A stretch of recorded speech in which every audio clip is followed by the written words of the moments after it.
So we're going to talk about, we're going to do some frames. We're going to talk about photos. We're going to talk about editing out backgrounds, resizing documents in Canva, grids, and frames. So anything else you guys want to talk about, if we get through our content, feel free to pop it in the chat or just raise your virtual hand to make sure we see you. We can't always see you raising your hand on the screen when we're presenting.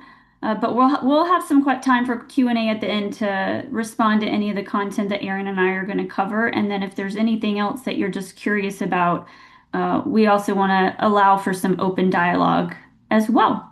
So I think, Aaron, there's still a few more people hopping in, but let's go ahead and maybe move it along and get started. And just for those of you who are joining a little bit later, my name is Susan Corder. I'm the Rotary Public Image Coordinator in Zone 34. And with us this evening is incoming Assistant Rotary Public Image Coordinator from Zone 33, Aaron Sines. And he's going to kick it off with some great content for you guys.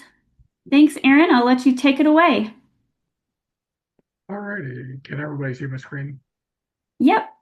Yeah. Okay, perfect. So one of the things we're going to talk about tonight is how to resize. So whenever it goes from to keep your message consistent. So anytime you're wanting to create something and you want to be able to do it for Instagram, Facebook, Twitter, or like your story feeds, they have magic resizing. So whenever you create something, you don't necessarily have to reinvent the wheel each and every time.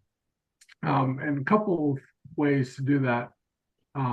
So if you look up here in the top left, well, first, this is a Instagram, Facebook one that I did here a couple week or so ago. Um, and then, I thought this would be a good one to just play around with to show you how to resize them. And then whenever you go into resize, so to resize anything, if you use the magic resize, so if you go to the top, right next to file, you have the resize. And depending on which version of Canva you have or where you're doing it, whether it's on your phone or your laptop or anything, um, it might look a little bit different. But if you go into the resize, you can go into, and they'll have suggested ones, and it's usually ones that you've used recently.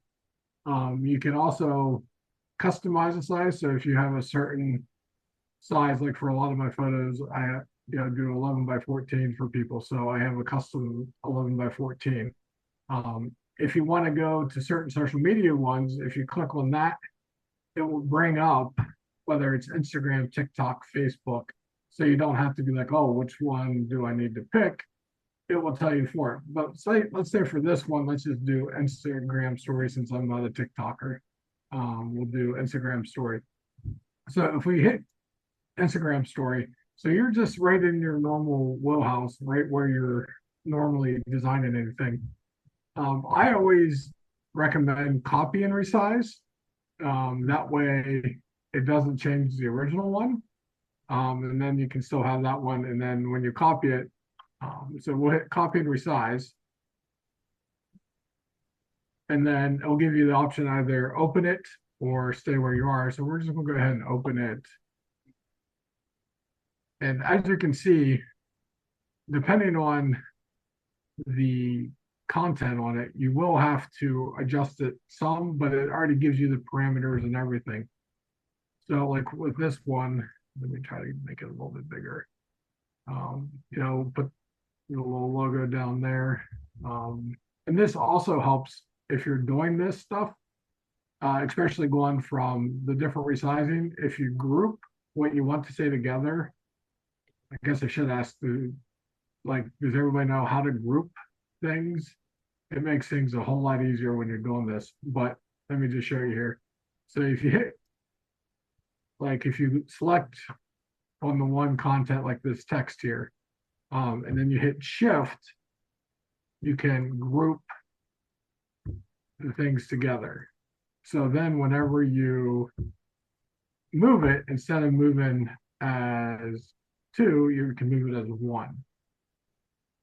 So whenever you're doing anything like the resizing, it gives you the basics, but then you can adjust it. Like if we want the world to be bigger, you can do that. And then I find like whenever um, you go from like your Facebook, normal Facebook story or your Facebook post to a story, sometimes you want to add layers to the text and make your text obviously bigger so it takes up the um, full amount of space. So like here we can go up, well, I don't know, let's try 48 and yeah, we'll make that go down a little bit. So it just takes up more room. Is everybody following along with that? Yeah. It's going pretty good, Susan. I mean,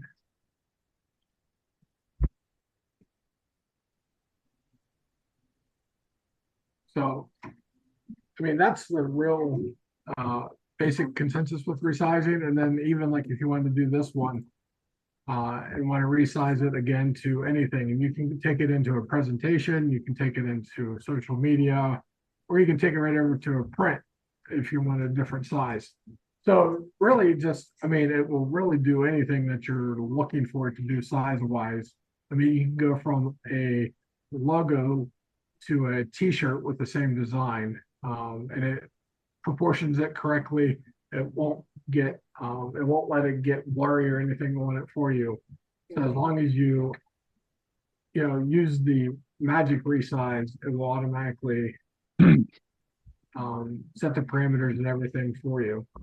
Aaron, I think it's also nice that you can customize it. So if you're working with a print shop to print flyers certain sizes or produce some other sort of product or material that's a specific dimension, they can give you those criteria and you can make your own custom size, whether it's pixels or inches or however you want to format Right. that size, and you can customize it to meet whatever the needs are if you have Yeah. something that's not already a pre-made size.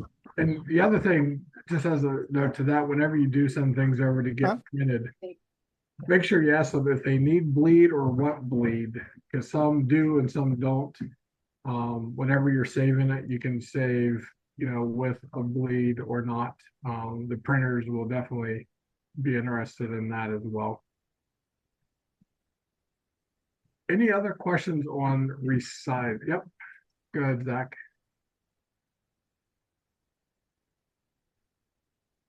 You're muted.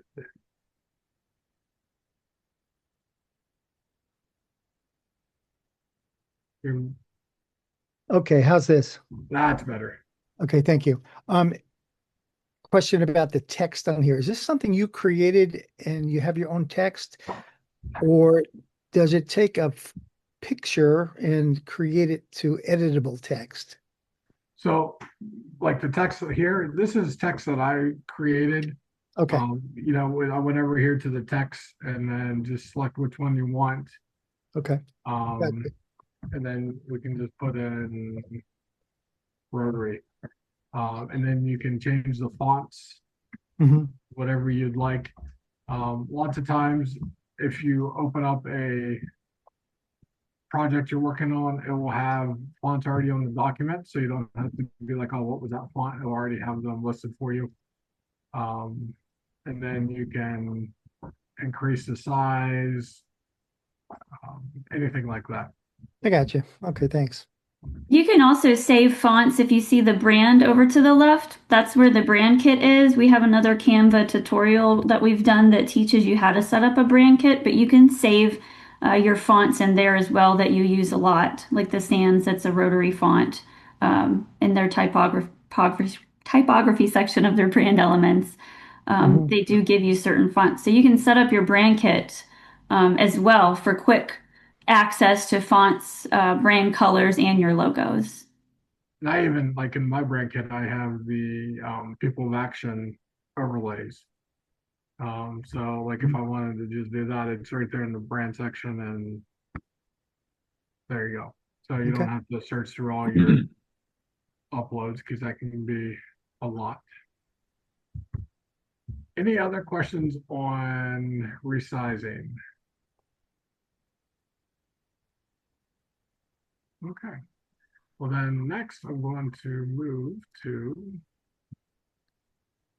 um, I think too, while you're jumping to that, Aaron, some of the more common things we see people resize are like social media posts. But if you have a social media, like a flyer that you've created for an event, you can use that resize to resize that flyer into a social media post.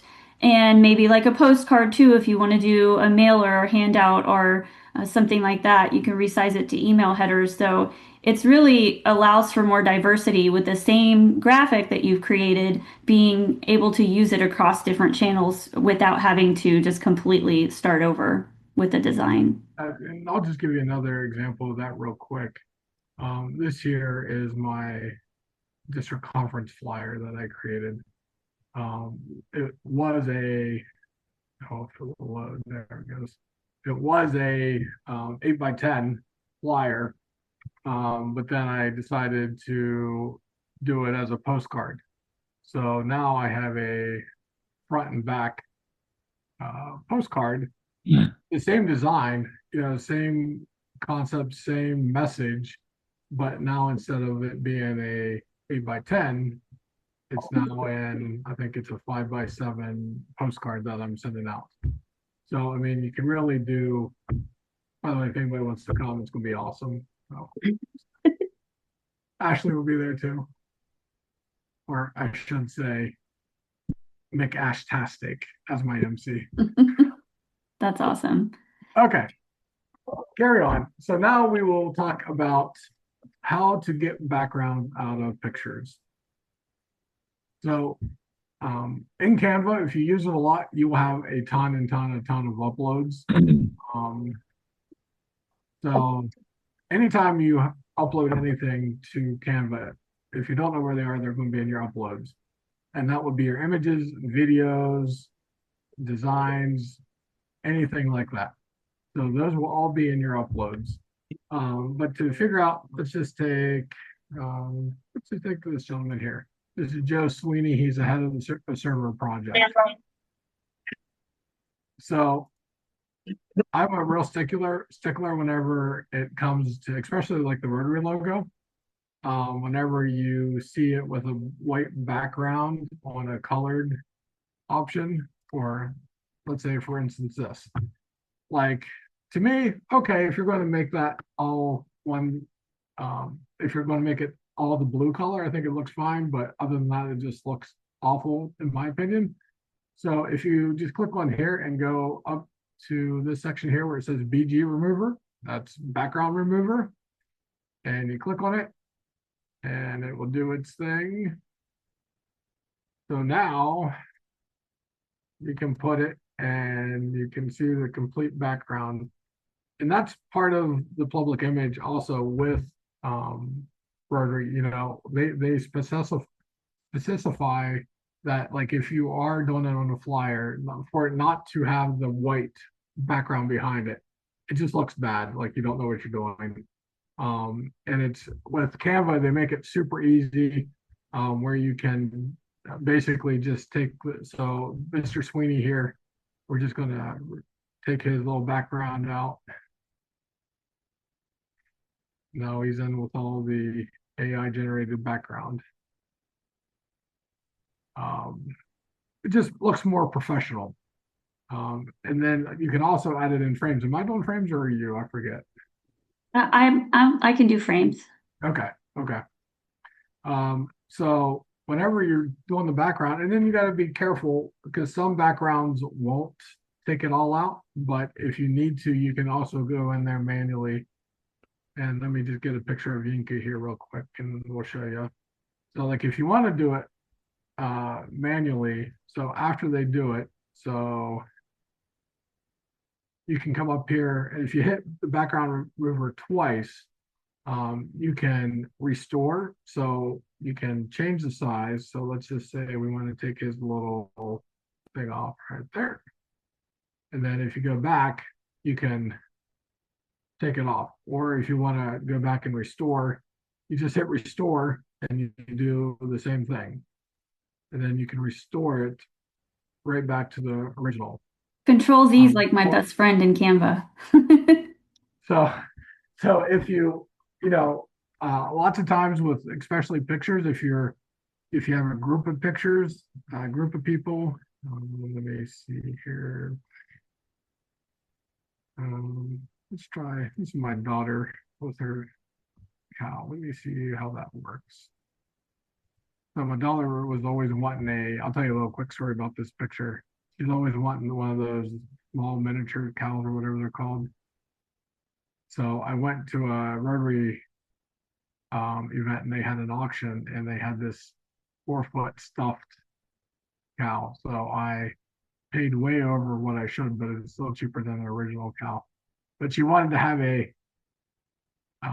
no, so she wanted to have a photo shoot with it, so I still made her do a photo shoot.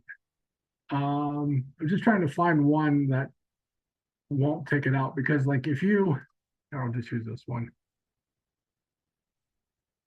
So if I would go to the background remover, because depending on the picture, you won't be able to get it all. By Inca.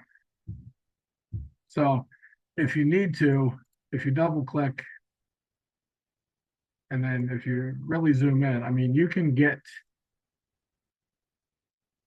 super, super detailed with it. And you can go right in, seeing if I do a whoopsie like this, you don't have to worry about it because you can go to restore and it will just restore it back to its original nose.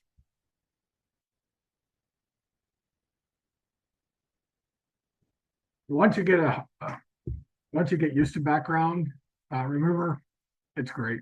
I mean, it's fantastic. It's like I said, it's one of my biggest pet peeves when we come about public image, just because I think it should all be consistent. I mean, some pictures, you know, headshots and stuff are fine with stuff in the background, like a different background. But I think for the majority of it, if you're looking for something to look more professional, or you can change the background as well. And I think, I don't know if we're supposed to get into magic background, so I won't get into all that stuff. But you know, you can change it, especially like in a frame, like when Susan could be talking later, you can change the background in the frame so it pops out a little bit more.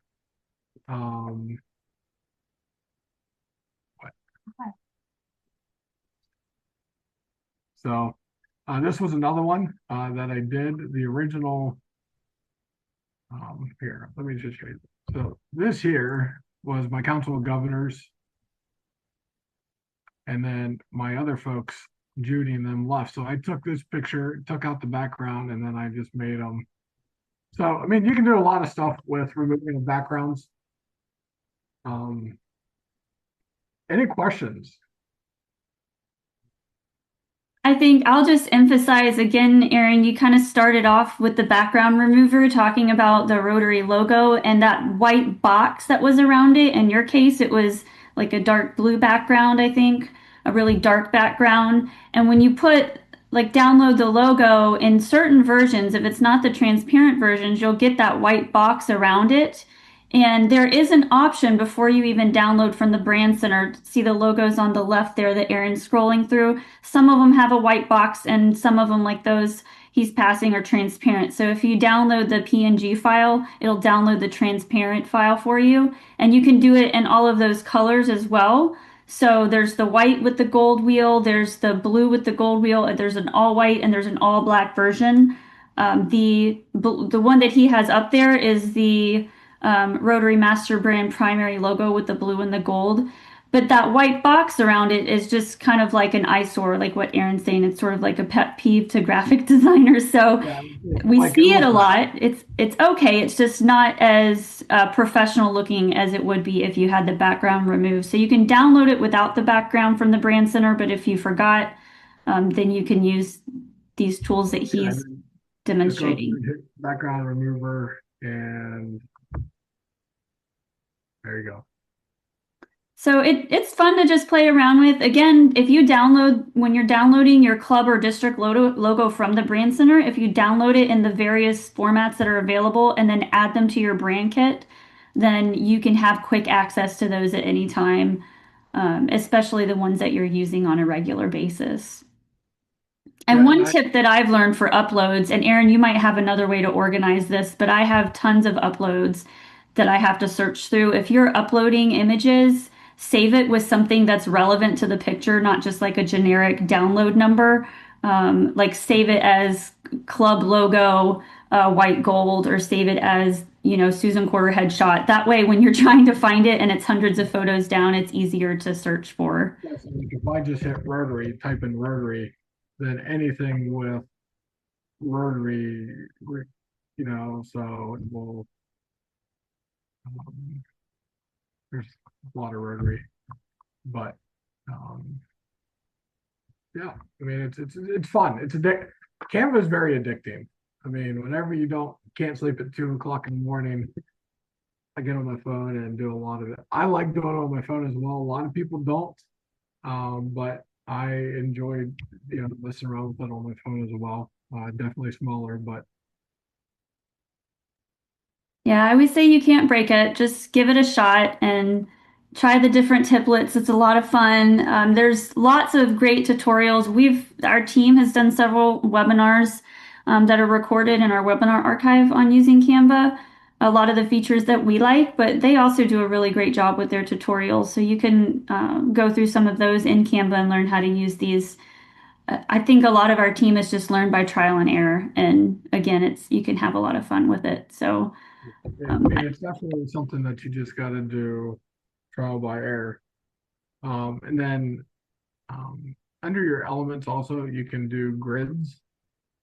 Um, so when you go to grids, and you can also add tables and charts and different things, but like grids, if you want, you can add a bunch of different grids. Maybe that's what you're talking about too. So Mhm. I won't steal your thunder. So There's a lot of really great features. We will touch a little bit on frames, um, some of the other elements, frames and using grids. So I did see Laura asked, do we need to have a special Canva access all of this? So the basic account does not have all of these features. I think the resize is definitely a pro account feature. The background remover might be as well too, also.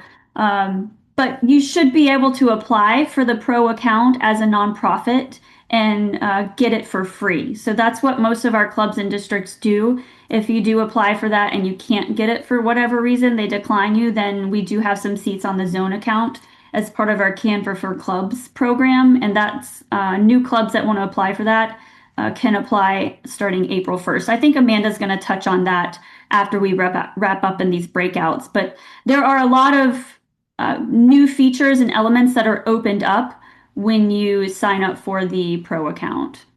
yeah, I'm and one gonna of the ones, go ahead. it's not what we're supposed to be talking about, but I just really enjoy it because whenever you get stuck with something, it might give you kind of an inspiration. And since we're talking about backgrounds, I'm going to talk about background.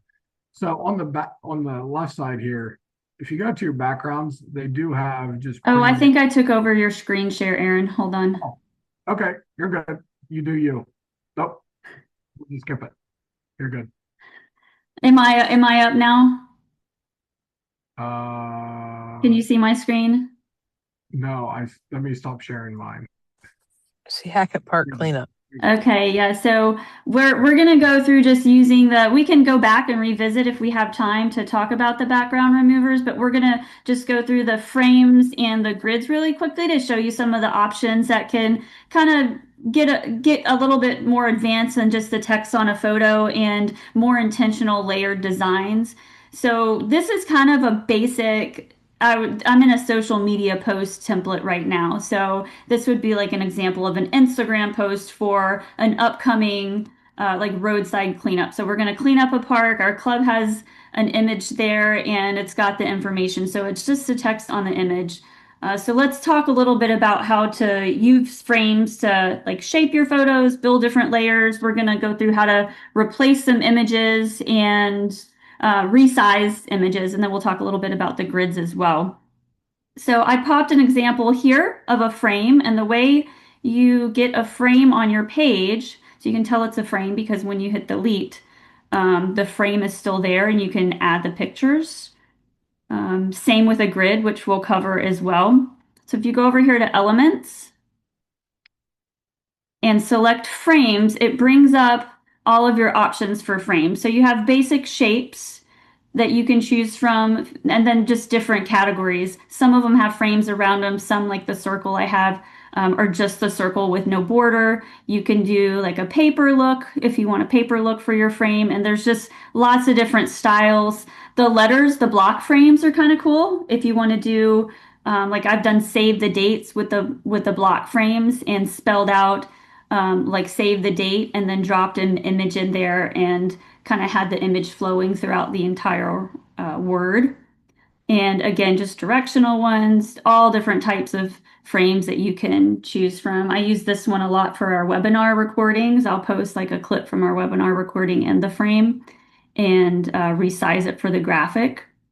Let's go back up to just let's just do a basic circle frame, and I'll show you how you can add different images to it. So I'll go over to my uploads, and we're working on a roadside cleanup. So I've got some images here from different projects. These are actually mostly from the brand center. So you just drag your photo over and it'll populate itself into the frame. It usually fits the shortest edge to the width or height of the frame. If you double click on the image, it will open up the image and you can see where the excess falls over and you can just drag it back and forth. I can't go side to side because it is expanding the entire width of the frame, but I can zoom in on the photo. So basically make the photo bigger in order to resize it so that it's more of the image I want to appear in the frame.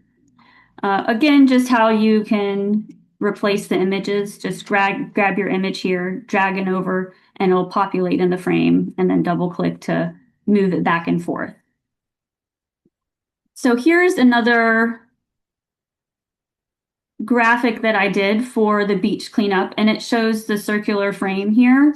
And again, if you want to change the images out, you just grab an image over here, pop it in, and then resize it. If you're going to have text over the image, just be cognizant that, I don't necessarily want their faces covered by the text. So I can resize it and move the faces around, or I can move the text up so it's not covering the graphic and it gets that visual appearance that I want it to have.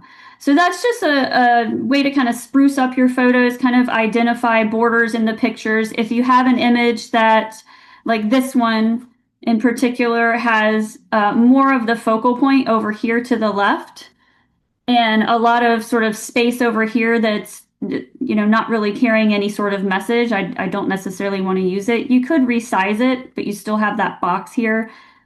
So that's where using a frame could help kind of hone in on the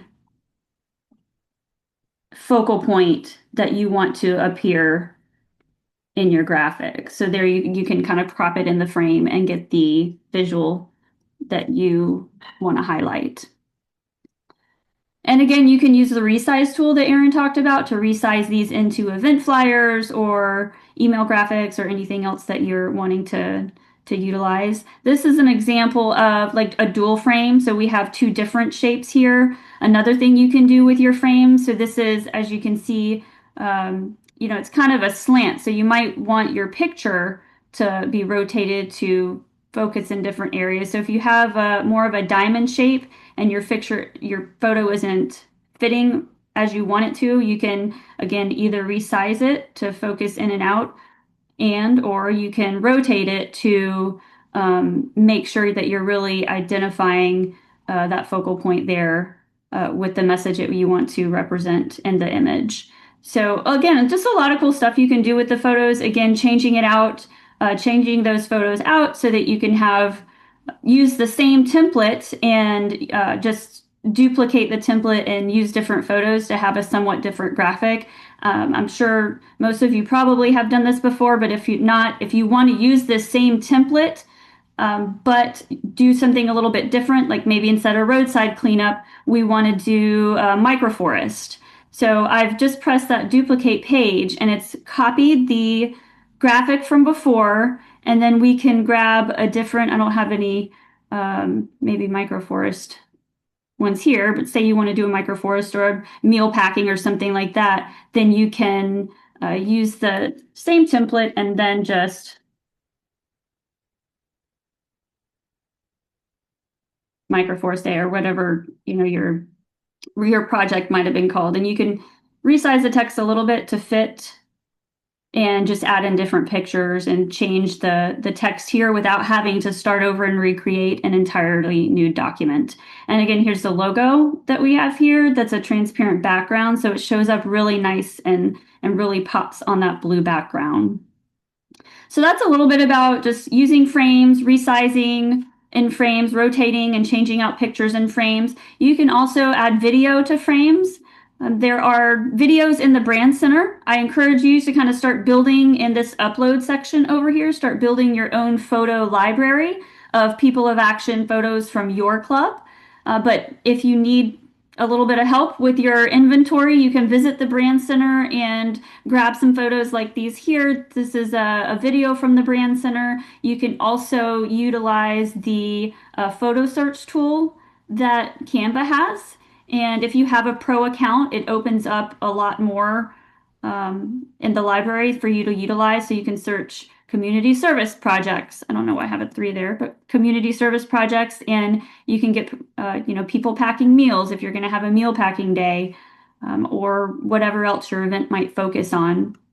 The other cool thing, in addition to resizing the photos, again, just double clicking and you can resize, refocus, rotate, is you can also resize videos.